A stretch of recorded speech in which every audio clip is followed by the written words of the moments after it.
Ako kapag nakasira ng gamit sa bahay. Hala, nasira ko yung TV. Patay ako kay mama nito. Pag nakita niya to, anong gagawin ko? Pag may namalas nga naman, no? Patay! Ano yung nasira? Mama, sorry po, nasira ko yung TV. Hindi ko naman po sinasadya eh. Naku, yung TV!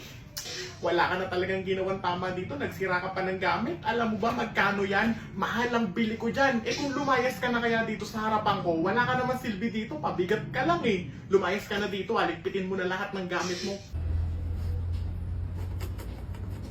Si mama naman kapag nakasira ng gamit sa bahay. Balita ko nga, yung anak ni Marites, buntis daw. Ay, sino-sino daw naghahatid na lalaki eh. Oo nga daw, Mars. Naglilinis ako ngayon. Ano ba? Ano ba chika mo dyan? Ha? Hala mama, nakasira ka ng gamit. Ang OA-OA naman ng reaction mo. Huh? Ano ba yan? Eh kung ikaw kaya maglinis nito, no? Kaysa tumunga nga ka dyan, ano, linisin mo to. Wala ka naman silbi eh.